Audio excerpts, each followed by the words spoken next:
안녕하십니까. 반갑습니다. EBS에서 민법 강의하는 이승현입니다. 1년 동안 여러분들을 합격시키기 위해서 민법 강의 최선을 다하도록 하겠습니다. 일단 오리엔테이션 겸해서 민법 강의를 진행할 건데요. 수업을 하기 전에 당부의 말씀도 있고 제가 여러분에게 다짐하는 그런 시간을 잠시 갖도록 하겠습니다. 여러분들 지금 공인중개사 자격증을 취득하러 오셨는데 이 자격증 자체가 너무나 간절하고 절실한 분들이 많이 계세요. 그래서 여러분들의 그런 마음을 그 마음 이승현이 책임지고 여러분들을 합격으로 인도하겠습니다. 그래서 이 수업을 충실히 따라오시면 저는 다 합격할 수 있도록 제가 최선을 다할 생각입니다. 이렇게. 그리고 약속합니다. 저 믿고 따라오시면 내년 10월 달에 여러분들 손에 다 자격증이 있을 거예요. 그래서 약속할 테니 믿고 따라오셨으면 좋겠고요. 그리고 따라오시면 반드시 합격시켜 드리겠습니다. 그리고 이게 가장 중요할 것 같기도 한데요. 현재 공인중개사 이 사이트도 많고 민법 강의하시는 분도 많습니다. 그런데 강의 이제 들어보시면 알겠지만 우리 공인중개사 시험에서 가장 중요한 과목이 민법입니다. 이 민법을 하지 않고는 공인중개사 자격증을 취득할 수가 없습니다. 이유가 있는데 민법이 1차 과목이기도 하지만 이 민법이라고 하는 과목이 2차 과목에도 영향을 주고요. 35회 시험을 기준으로 말씀을 드리면 중개사법도 거의 민법화되어 있습니다. 그래서 이번에 시험 보신 분들하고 이렇게 대화를 나눠보니 중개사법 문제를 푸는데 이게 중개사법인지 민법인지 헷갈린다. 그 정도로 민법이 많이 출제가 됐고요. 그리고 2차 과목에 공시법이 있는데 그게 등기법이 또 민법 판례가 출제가 됐습니다. 그래서 요즘은 이제 1차와 2차 그 경계가 많이 허물어져 가지고요. 같이 이제 동시에 준비하는 게 가장 효과적일 것 같은데 어찌됐든 민법을 정복하지 않고는 이 공인중개사 자격증 취득할 수가 없습니다. 그러면 그렇게 중요한 게 이제 민법인데 이걸 누구를 선택할 거고 어떻게 할 거냐에 따라서 여러분들의 그 민법을 정복함에 있어서 시간을 단축시킬 수도 있고 길어질 수도 있고 이렇습니다. 그래서 최대한 여러분 눈높이에 맞춰서 제가 약속드리고 싶은 게 아마 이 정도는 알지 않을까? 용어 같은 것들 이게 무슨 말인지를 그렇게 강의하지 아니하고 아마 이 말씀도 이해하기 좀 힘드실 거야. 그래서 그렇게 쉽게 민법을 풀어내도록 하겠습니다. 그래서 지금 이 동영상을 보고 계시는 여러분들이 저를 만났다는 것 자체가 저도 마찬가지 여러분들을 이렇게 합격을 시킬 기회를 주셔서 대단히 고맙습니다. 이승현 책임지고 여러분들을 합격시켜 드리겠습니다. 그리고 여러분하고 저하고 이제 소통을 해야 되는데요. 제가 지금 밴드가 있거든요. 밴드. 그래서 그 네이버 밴드에 보면 이승현 쌤의 민행공이라고 있어요. 여기서 저랑 같이 이렇게 소통을 하시면 되겠습니다. 그래서 궁금한 사항이 있거나 바로바로 제가 피드백 해드리도록 하겠습니다. 이걸 좀 활용해 주시면 좋겠고요. 이제 민법입니다. 민법. 정말 중요하다고 그랬는데 그럼 과연 민법이 뭐야?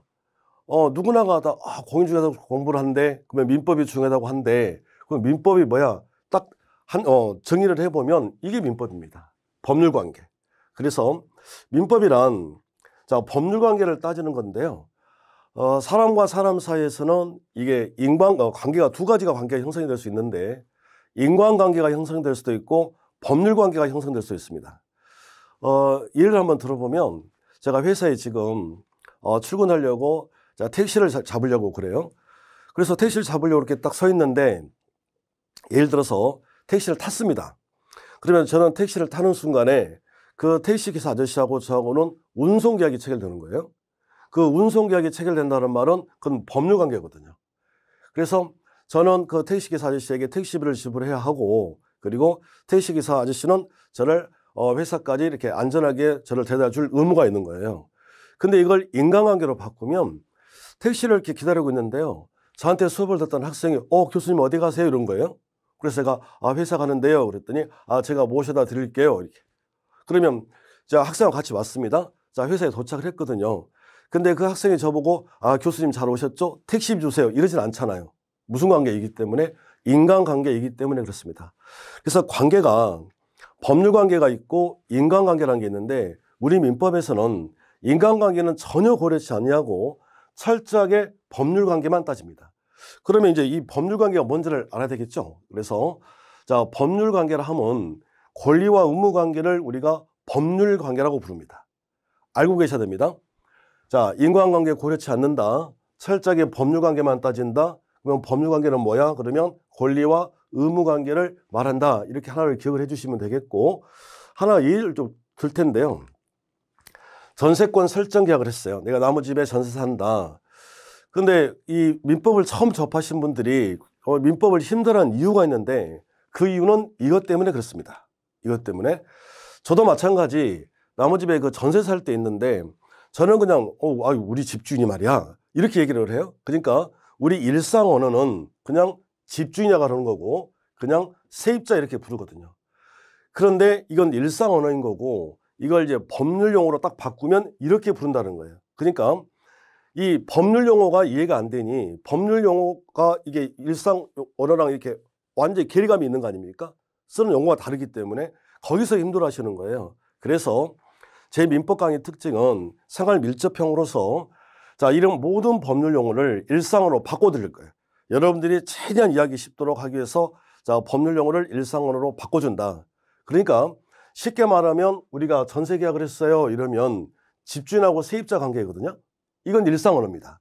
이걸 이제 법률 용어로 바꿔보면 이 집주인을 부를 때 전세권 설정자라고 부르는 거예요. 그래서 이제 한 가지 기억을 하실 게 앞으로 설정자란 말이 붙었다 그러면 소유자입니다. 소유자를 부동산 소유자를 설정자라고 부를 거예요. 자, 그리고 어떤 부동산에 권리가 있는 사람을 해서 권자 이렇게 부르는 거예요. 그럼 우리는 이제 법률관계를 따진다고 했으니 자, 집주인과 세입자, 설정자와 권자 사이에서 자, 법률관계가 어떻게 발생이 되는지를 이걸 공부하시면 된다 이거예요. 그래서 이렇게 전세권 자, 계약을 했습니다. 그러면 설정자가 제가 소유자라고 그랬잖아요. 그래서 계약을 하는 순간에 두 사람 사이에서 법률관계가 발생이 된다. 첫 번째, 자, 소유자에게도 권리가 있고 의무가 있거든요. 일반적이라면 그냥 편하게 들으시면 될 것 같습니다. 아, 이런 거구나 라고 이해를 하시면 돼요. 아, 이런 말이구나 이런 말이구나. 그러면 이런 계약을 했다면 집주인에게는 어떤 권리가 있을까요? 세입자에게 전세금을 받을 권리가 있을 거고요. 의무는 자기 집이지만 2년짜리 계약을 했다면 2년 동안 사용하게 해줄 의무가 있다. 법률관계, 권리와 의무관계. 그런데 집주인에게만 이런 권리 의무가 있는 게 아니라 이 세입자에게도 권리 의무가 있지 않겠습니까? 그러면 이 세입자를 권자라고 그랬는데 자, 세입자는 계약 기간 동안 사용할 수 있는 권리가 있고요. 그리고 의무는 전세금을 지급할 의무가 있는 거 아닙니까? 그러니까 두 사람 사이에서 자, 계약을 했다. 법률관계가 발생이 됐다. 권리 의무 관계를 따지는 거예요. 이제 여기서 하나 알아야 될 게 과연 국가는 법을 왜 만들었을까요? 이 강자들, 집주인, 강자들 위해서 법을 만들었을까요? 아니면 약자를 위해서 법을 만들었을까요? 왜 법을 만들었냐면 내가 남의 집에 세를 사는데 그 집주인이 이렇게 횡포를 부리는 거예요. 뭐 실제 막 강자를 부리는 거지 막 이렇게 억울한 거예요 이게. 그래서 이 약자를 보호하기 위해서 법을 만들었다라고 생각을 하시면 되겠고요. 하나 더. 권리와 의무 관계를 우리가 따진다고 제가 말씀을 드렸는데 권리 의무 관계 여러분들 나한테 권리가 있다는 게 좋겠어요? 의무가 있다는 게 좋겠어요? 당연히 권리가 좋겠지 않겠습니까? 이런 권리가 있다, 이런 권리가 있다. 그래서 우리가 민법을 배우는 이유는 두 가지입니다. 첫 번째, 공인중개사 자격증을 취득하기 위해서 반드시 해야 되는 게 민법이고요. 또 한 가지는 우리가 민법을 배워놓으면 어떤 상황에서 아, 이런 경우에 나한테 이런 권리가 있구나. 그걸 다 가르쳐 드리는 거예요. 그러니까 지금 내가 실제로 그렇습니다. 주임법 같은 것도 똑같고요. 이렇게 계약을 했다. 그럼 이 세입자. 그러니까 강자 권리도 있고 약자 권리도 있을 텐데 우리는 철저하게 약자 위치에서 그러니까 어떤 상황이 제시가 되면 이게 쉽게 민법을 지금 오리엔테이션 하는 겁니다. 쉽게 민법을 정리하는 방법은 어떤 상황이 제시가 되면 그 상황 속으로 내가 들어가 보는 거예요. 아, 선생님 나 집주인인데 이러지 마시고요. 그러니까 세입자 입장에서 내가 이제 남의 집에 세 살 때 이렇게 생각을 한번 해보시면 되겠어요. 그러니까 자, 강자 말고 자, 약자 위치에서 이 사람에게 어떤 권리가 있다. 그래서 나중에 다 배우시는데요. 이 전세권자의 권리가 9개가 있거든요. 그러니까 민법 전에 이 사람에게 이러이러한 권리가 있으니 집주인에게 이런 권리를 행사하세요라고 민법 전에 나와 있고 요거 정리하시는 거고, 그리고 시험 문제가 그렇게 출제가 됩니다. 그러니까 어떤 상황이 제시가 되면 그 속으로 들어가 봐라. 그리고 내가 그 상황이라면 나한테는 어떤 권리가 있는 거지? 이렇게 연상을 하시면 민법을 좀 더 쉽게 정리할 수가 있겠습니다. 그래서 자, 이쪽 약자들, 전세권자의 권리 이렇게 정리를 하실 겁니다. 자, 결론. 자, 민법이란 사람과 사람 사이에서 일어날 수 있는 모든 법률 관계, 인간관계가 아니라 법률 관계를 따지는 법을 우리가 민법이라고 합니다. 그래서 인간관계는 전혀 고려치 아니하고 철저하게 우리는 법률 관계만 따질 거다. 이걸 우리가 민법이라고 합니다. 그럼 민법은 이제 어떻게 구성이 되어 있냐 이건데, 자, 이렇게 되어 있습니다. 자, 총칙은 잠시 후에 설명을 하도록 하고요. 물권법이라는 게 있고요. 자, 그리고 채권법이라는 게 있습니다. 채권법, 그리고 친족법, 상속법 이렇게요. 그래서 네 가지 법, 물권법, 채권법, 친족법, 상속법, 이 네 가지 법을 우리가 민법이라고 그래요. 민법, 어려운 말이 아니라 물권법 그랬으니까 물건에 대해서 권리 의무가 발생이 됐다. 그걸 규율하는 법을 물권법이라고 하는 거고요. 좀 전에 하나 설명을 했네요. 내가 아파트를 가지고 있는데 세를 줬다, 혹은 내가 나머지 아파트에 전세를 산다. 그 아파트라고 하는 물건에서 권리 의무가 발생될 수 있습니다. 그걸 규율하는 법을 물권법이라고 부르는 거예요. 그리고 채권법이라고 있는데, 이 물건에 대해서만 꼭 권리 의무가 발생이 되는 게 아니라 사람의 어떤 행위 때문에 권리 의무가 발생될 수도 있습니다. 그 예를 하나 들어보면, 제가 누군가에게 돈을 100만 원을 빌려줬어요. 한 달 후에 갚는데요. 그러면 한 달이 됐다. 그러면 제가 돈을 빌려준 사람에게 100만 원 주세요라고 하는 권리가 있겠죠. 채권. 내가 돈을 빌려줬기 때문에 갚아야 될 의무, 권리 의무가 발생이 됐다. 아하. 물건 때문에 권리 의무가 발생됐다를 규율하는 법을 물권법이라고 하는 거고요. 사람의 어떤 행위 때문에 권리 의무가 발생이 될 수 있으니 그걸 규율하는 법을 우리가 채권법이라고 합니다. 그리고 친족법이 있는데, 우리 민법에 보면 우리 가족의 범위는 어디야? 이게 다 법에 나와 있습니다. 이걸 친족법이라고 하고요. 쉽게 말씀드리면 또 아버지가 돌아가시면 상속을 어디까지 받을 수 있지? 상속법 이렇습니다. 그러니까 법은 물건에서 권리 의무가 발생이 돼, 행위 때문에 권리 의무가 발생이 돼, 가족의 범위야, 상속을 어떻게 받지? 이 네 가지 법이란 말이에요. 그러면 민법 총칙은 뭐냐는 거죠. 민법 총칙은 물권법인데요. 예를 들어서 물권법을 AX, 채권법을 BX, 친족법을 CX, 상속법을 DX 이렇게 볼까요? 이게 물권법이고요. 이게 채권법이고요. 이게 친족법이고 C가, D가 이게 상속법입니다. 그러니까 법을 만들어 놓고 보니 민법이 말이죠. 1조부터 1118조문으로 구성되어 있거든요. 그러니까 물권법을 이렇게 쫙 만들었다는 거예요. 이렇게. 다시 채권법도 만들었고요. 이렇게. 친족법도 만들었습니다. 이렇게. 그리고 상속법을 쫙 만들어요.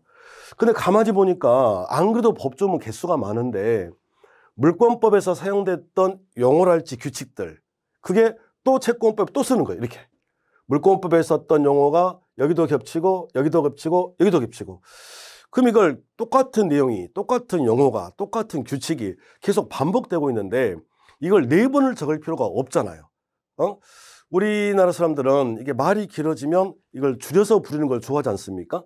그러니까 선생을 줄여서 우리가 쌤 이렇게 부르듯이 같은 원리입니다. 그래서 네 가지 법에 공통적으로 겹치는 것들을 X가 겹치지 않습니까? 이렇게 뽑아놓은 거예요. 그래서 A 플러스 B 플러스 C 플러스 D 이렇게 되는 거예요. 그래서 이 물권법, 채권법, 친족법, 상속법에 공통적으로 결정된 걸 앞으로 뽑아놨다. 이 X를 가리켜서 우리가 민법 총칙이라고 합니다. 구성이 이렇게 돼 있어요. 그러니까 민법 전체에 그 공통된 걸 앞으로 뽑아놨다 총칙이 있고, 그러면 이제 공통된 걸 다 뽑아놨기 때문에 물권법에 가보면 그 이제 물권법에 관한 특징만 나와 있을 거고, 채권법도 마찬가지 이렇게 구성이 돼 있는데, 우리 시험은 민법에서 총 40문제가 출제가 되는데요. 일단 총칙에서 10문제가 출제가 되고요. 물권법에서는 질권 파트를 제외하고 전 범위가 다 시험 범위입니다. 그리고 채권법이 있는데 우리 공인중개사 시험 요강에 보면 뭐라고 돼 있냐면 이렇게 돼 있습니다. 공인중개사 업무와 관련된 범위에서 출제한다 이렇게 돼 있거든요. 그러면 공인중개사 업무라고 그랬기 때문에 공인중개사가 하는 일이 뭐 돈을 빌려주고 뭐 이런 거 아니잖아요. 공인중개사 하는 일이 주로 뭔가요? 주로 하는 일이 뭐 매매계약을 한다든지 뭐 임대차 계약을 한다든지 그래서 채권법 전체가 다 출제가 되는 게 아니라 채권법 중에서 계약법만 출제됩니다. 여기서 10문제가 출제가 되고요. 우리 공인중개사 시험에서는 이 친족법하고 상속법은 출제가 안 됩니다. 대신 민사특별법이라는 게 있는데 민사특별법이 출제가 되는 거예요. 그러면 파트로 보면 자, 우리가 공부를 이제 해야 될 때 파트가 민법 총칙 할 거고요. 물권법 할 거고요. 계약법 할 거고요. 그리고 특별법이 있습니다. 선생님 특별법이 무슨 말이야? 이렇게 이 민법 여기서 말한 사람과 사람 사이란 말은 일반 사람과 일반 사람이거든요. 이걸 일반법이라고 그래요. 일반 사람과 일반 사람 사이의 법률 관계. 그런데 특별법이란 특별한 사람, 특별한 경우에만 특별히 적용되는 법을 특별법이라고 그래요. 그래서 뭐 주택임대차 보호법, 주택을 임대차를 했다. 그럼 이 법이 적용될 거야. 이렇게 다 배우실 겁니다. 그래서 민사특별법에서 6문제가 이렇게 출제가 돼요. 그래서 총 40문제인데 이렇게 배정이 되어 있습니다. 그러면 우리가 공부할 이제 파트는 자, 민법 총칙 할 거고요. 물권법 할 거고요. 계약법 할 거고요. 특별법 이 4가지 파트를 우리는 공부하신다. 이렇게 되어 있습니다. 어디가 가장 중요할까요? 우리가 공부할 게 총칙, 물권, 계약, 특별법인데 물권법이라고요? 14문제가 나오니까 아닙니다. 총칙이 가장 중요합니다. 왜 그러냐면 이 4가지 법의 공통된 사항을 앞으로 뽑아놨기 때문에 여기가 가장 까다롭고 이해하기도 어렵고 그렇습니다. 그래서 이게 총칙이 이제 계약법하고 또 묶여 있거든요. 그래서 이게 좀 정리가 되면 여기가 쉬워집니다. 그래서 자, 이 4가지 한다고 그랬는데 자, 강의 순서는 자, 민법 총칙부터 하도록 하겠습니다. 자, 민법 총칙. 자, 민법 총칙인데요. 지금 법률행위라는 말이 이렇게 나와 있거든요. 법률행위 이렇게 돼 있는데 이렇게 법률행위. 자, 그런데 이거 보시기 전에 자, 잠깐 보시겠습니다. 자, 도대체 이 법률행위가 자, 왜 나왔는지 보세요. 법률행위잖아요. 자, 이게 왜 나왔는지를 자, 보여드릴게요. 자, 민법 총칙 시작합니다. 총칙 이렇게. 자, 민법 총칙인데 여러분들 제가 민법이란 사람과 사람 사이에서 법률 관계를 따지는 게 제가 민법이라고 했지 않습니까? 자, 법률 관계를 하면 권리와 의무 관계인데 자, 그걸 우리가 법률 관계를 하는데 권리가 좋아요, 의무가 좋아요? 권리가 있는 게 좋다고 그랬지 않습니까? 그래서 이 민법 총칙을 3등분을 해보면 어떻게 구성이 되어 있냐면 자, 봐보세요. 권리 주체 이렇습니다. 그리고 권리 객체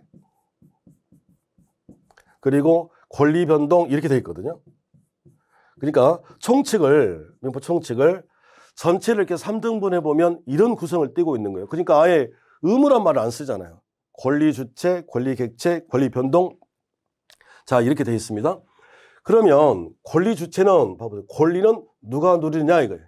권리 누가 누리냐 그랬더니 자 자연인 그리고 법인 이렇습니다. 자 어려운 말이 아니라 자연인이라는 말은 엄마 뱃속을 통해서 나오면 다 자연인 거예요. 저도 그렇고 여러분도 그렇고 부를 때 자연인이 그렇습니다. 그 TV에 나온 그 자연이라는 뜻이 아니라 그걸 말하는 거고요. 법인이란 법에 의해서 인간이 됐다 이거거든요. 그래서 뭐 현대, 삼성 이렇습니다. 이런 데들. 그러니까 스트레스 받지 마시고요. 권리는 누가 누리는 거야? 그냥 사람이 권리를 누린대 이러시면 돼요. 그리고 권리의 객체 그러면 권리는 자 권리 뭐에 대해서 물건에 대해서 권리를 누린대 이란 말이에요. 물건. 그러면 우리는 뭘 우리가 또 물건이라고 할 거야? 그랬더니 물건이라 하면 부동산하고요. 부동산하고 동산을 묶어서 우리가 물건이라고 부릅니다. 그런데 제가 여기서 지금 부동산 가지고 제가 말씀을 드릴 건데요. 제가 여기서 말이죠. 부동산 민법 법조문을 가지고 와서 뭐가 어떠고 이건 제 머릿속에 들어있는 이 민법 지식을 뽐내는 거예요. 저는 1년 동안 강의를 함에 있어서 절대로 여러분에게 약속합니다. 제가 이 강의를 함에 있어서 뭐 제 머릿속에 들어있는 민법 지식을 그냥 뽐내고 싶고 막 그 시대 이런 거 절대 없습니다. 최대한 쉽게 우리 목표는 민법 박사가 되는 게 아니라 우리 목표는 공인중개사 자격증 취득이 목적이에요. 그러니까 최대한 쉽게. 안 그래도 어려워요. 민법 자체가 안 그래도 어려운데 제가 여기서 막 어려운 용어를 써가면서 뭐가 어떻고 그건 자기 과시밖에 안 되잖아요. 절대 그렇게 하지 않겠습니다. 그래서 최대한 여러분들이 민법을 이해하기 쉽도록 그렇게 제가 다 풀어드릴 거예요. 그러니까 자, 부동산도 마찬가지입니다. 부동산 그냥 쉽게 보세요. 여러분들 갖고 싶은 부동산 한번 생각해 보세요. 갖고 싶다. 내가 갖고 싶은 부동산. 응? 저한테 물어보면 나 건물 하나 있었으면 좋겠어요. 저도 땅도 하나 있었으면 좋겠어요. 그래서 자, 앞으로 이제 부동산 그러면 자, 두 가지입니다. 토지와 건물 그래요. 그래서 철저하게 모든 설명을 토지와 건물 가지고 할 거예요. 자, 이유가 있는데 봐볼까요? 사람이 부동산 즉 토지, 건물 그리고 동산에 대해서 권리를 갖는다 이거거든요. 이 뜻이 자체가. 그런데 시험 요강에는 뭐라고 되어 있냐면 공인중개사 업무와 관련된 범위 내에서 출제한다라고 되어 있습니다. 그러면 공인중개사 업무라는 게 우리가 공인중개사가 부동산을 중개하는 거지 동산은 중개를 하지 않잖아요. 그러니까 동산은 생각할 필요가 없고 간단하게 정리를 하시면 돼요. 자, 사람이 우리가 쉽게 말하면 우리입니다. 우리가 토지 또는 건물에 대해서 권리를 갖는다. 그런데 뭐가 일어날 수 있다? 변동이 일어날 수 있다. 요 말은 알고 가셔야 됩니다. 자, 다시요. 한 문장으로 만들어 볼까요? 자, 우리가 토지 또는 건물에 대해서 자, 권리를 갖는다. 그런데 그게 변동이 일어날 수 있대요. 이렇게 세 파트로 되어 있거든요. 그런데 우리 공인중개사 시험 범위는 주체가 시험 범위가 아니고요. 객체가 시험 범위가 아니고요. 권리 변동부터 시험이 나옵니다. 권리 변동부터.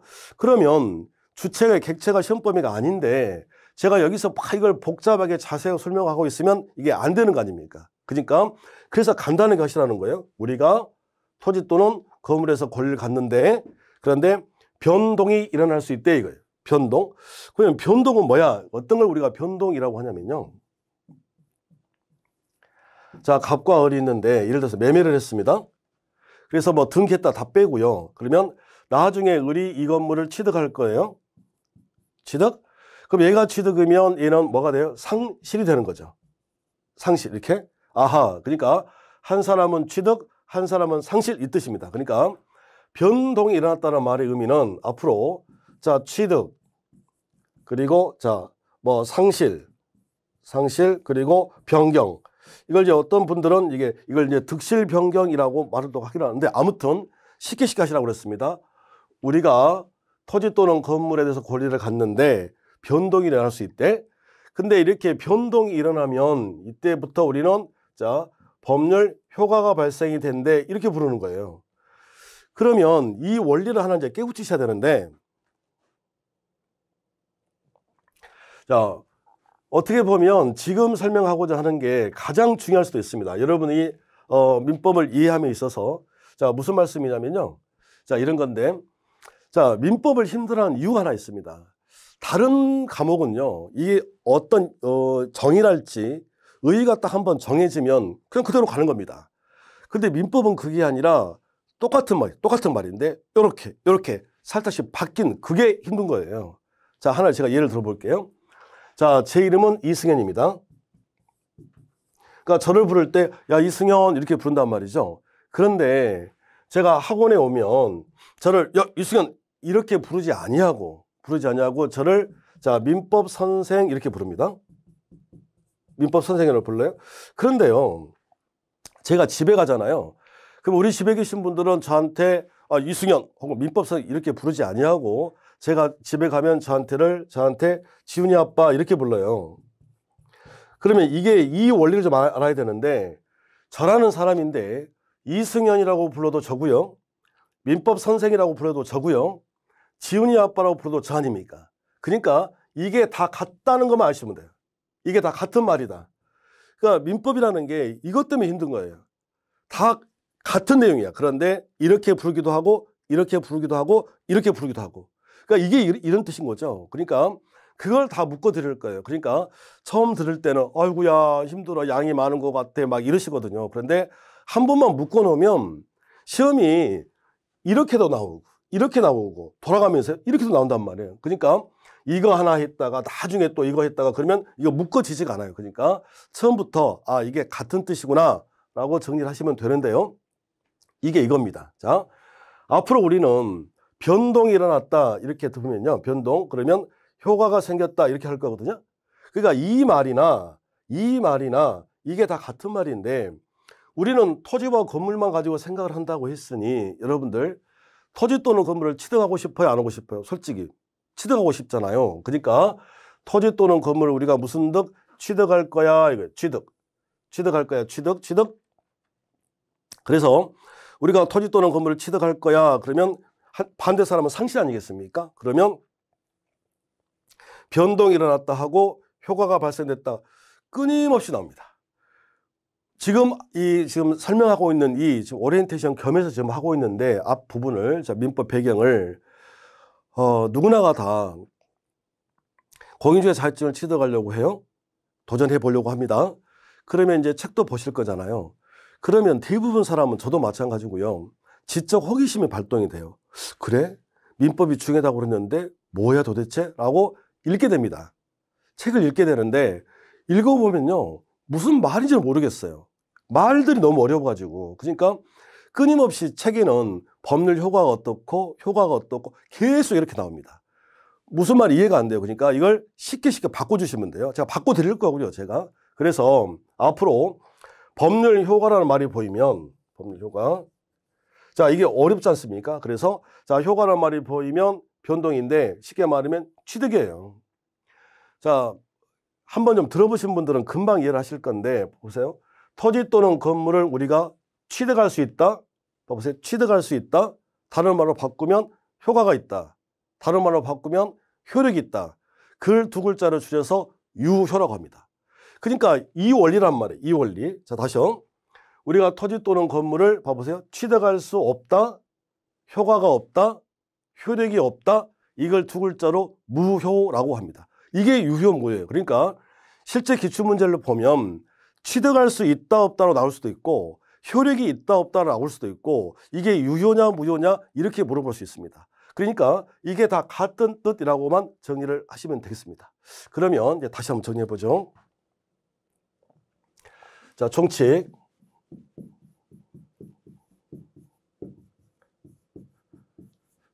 총칙을 3등분을 해보면 자, 철저하게 정리합니다. 자, 어떤 상황이 제시가 되면 그 상황 속으로 들어가 보시면 돼요. 거기서 내가 이런 위치라면 나에게 어떤 권리가 있는지를 배우는 거예요. 그래서 권리가 좋아요, 의무가 좋아요라고 하면 권리가 좋은 거 아니겠습니까? 자, 그러니까 철저하게 권리 위주로 따질 거예요. 그래서 자, 권리의 주체라는 게 있고요. 그리고 권리의 객체가 있고요. 그리고 권리 변동 이렇습니다. 권리 변동. 자, 다시. 자, 권리의 주체. 자, 사람이, 자연인, 법인, 사람이, 자, 권리의 객체, 자, 물건에 대해서, 자, 쉽게, 우리가 물건에 대해서, 자, 물건은, 자, 부동산하고 동사를 묶어가지고 우리가 물건이라고 부르십니다. 자, 갖고 싶은 부동산 두 가지, 자, 토지, 그리고 건물 이렇단 말이에요. 그러면, 자, 정리가, 자, 우리가 토지 또는 건물에 대해서 권리를 갖는데 그게 변동이 일어날 수 있대요. 자, 이게 무슨 뜻입니까? 변동이 났다는 말은 한 사람은 무슨 득? 취득. 한 사람은 상실. 그리고 변경 이렇지 않습니까? 자, 그래서 변동이 일어나면 우리는 앞으로 자, 법률 자, 효과가 있다 이렇게 부르는 거예요. 이렇게. 그런데 시험 범위가 자, 주체가 시험 범위가 아닙니다. 객체가 시험 범위가 아닙니다. 여기서부터 공유주의 시험은 출제가 됩니다. 그러면 자, 주체가 출제되지 않고 객체가 나오지 아니하고 권리 변동부터 이제 시험 범위니까 저는 이제 여기서부터 강의를 하면 되지 않습니까? 권리 변동부터. 그러니까 변동이 무슨 말이야? 그러면 다른 말로 바꾼 뭐예요? 효과. 이승현이야, 민법 선생이야, 지훈이 아빠야, 다 같은 말. 다시. 자, 변동이 일어났어요. 자, 효과가 나온 겁니다. 자, 뭐예요? 한 사람은 취득, 한 사람은 상실. 이렇게 하시면 돼요. 그러면 말을 바꾸라고 그랬으니 권리 변동부터가 이제 시험 범위 아닙니까? 그러면 제가 시작합니다. 강의를 시작합니다. 그러면 제가 말이죠. 여기다가 권리 변동이라고 적어도 되고 이 권리 변동하고 말이죠. 권리 변동하고 같은 말이 무슨 말일까요? 권리 변동과 같은 말이, 보세요. 권리 변동과 같은 말이 법률 효과가 되는 거예요. 법률 효과 같은 말 아닙니까? 그러니까 효과가 발생됐대요. 그런 말은 자, 변동이 일어났다는 소리고요. 같은 말. 자, 한 사람은 무슨 득? 취득. 한 사람은 상실. 이런 뜻이잖아요. 그러니까 얘랑 얘가 같은 뜻인 거예요. 그러니까 자, 권리 변동부터 강의를 할 거예요. 이 말이나 법률 효과부터 강의할 거예요. 같은 말이잖아요. 자, 그래서 이제 법률 효과 끊임없이 이제 시험에는 효과 이런 말이 계속 나올 텐데 책에도 그렇고 말이 어려우면 바꾸시면 됩니다. 자, 효과랑 같은 말이 무슨 말이죠? 변동으로는 잘 안 물어보고요. 예로 나옵니다. 자, 취득. 뭐에 대해서? 토지 또는 건물에 대해서 취득하려고 그래요? 효과가 발생되려고 그래요? 자, 효력이 발생되려고 그래요? 그러면 무조건 요건을 갖추셔야 됩니다. 요건. 그러니까 책에 보면 지금 법률 효과, 자, 그리고 법률 요건 이렇게 돼 있잖아요. 이 틀을 잊어버리면 안 되는 게 요건을 갖추면 자동적으로 효과는 나오는 거예요. 요건을 갖추면 자동적으로 효과가 나온다. 여러분들로 제가 예를 들어보면, 자, 요건, 공인중개사라는 요건, 공인중개사가 되면 부동산 중개할 수 있습니다. 이 뜻인 거예요. 요건 갖추면 효과, 요건 갖추면 효과. 얼마나 어렵습니까? 말 자체가. 아니, 저도 어려워요. 저도 어려워요. 그런데, 그럼 이게 또 무슨 말이야? 그러니까 쉽게 바꿔보면, 자, 다른 생각하시면 안 됩니다. 토지와 건물만 생각하시면 돼요. 자, 토지 건물을 취득하고 싶어요. 이 말이에요. 토지 건물을 취득하고 싶어요. 효과가 발생되려고 그래요? 그러면 둘 중에 하나. 자, 법률 행위를 하시면 된다. 이거예요. 법률 행위를. 자, 하나는 법률의 규정 이렇습니다. 법률의 규정. 그러면 이게 이제 무슨 뜻입니까? 이번 잠깐 지울게요. 자, 이 원리를 좀 생각을 해보셔야 되는데 여기는 자, 주체와 객체는 시험 범위가 아니라고 그랬으니까 이거 지울게요. 자, 이거 지워버리고 이렇게 자, 봅시다. 여기죠. 자, 여기인데. 자, 법률 행위가 있고 법률 규정이 있다고 그랬잖아요. 자, 무슨 얘기가 되는 거냐면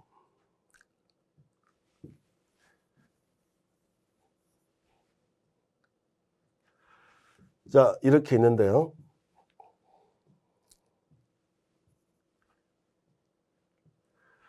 자, 이렇게 되어 있습니다. 두 가지 해보죠. 두 가지를. 자, 무슨 공부를 하시는 거냐면 우리가 지금 다른 거 생각하지 않고 토지 또는 건물만 생각하신다고 그랬잖아요. 그래서 자, 자, 갑에 저 건물을 취득하려고 그래요. 앞으로 1년 동안 건물을 이렇게 표시를 할 겁니다. 그러면 이 건물을 취득하고 싶어요. 어떻게 하면 될까요?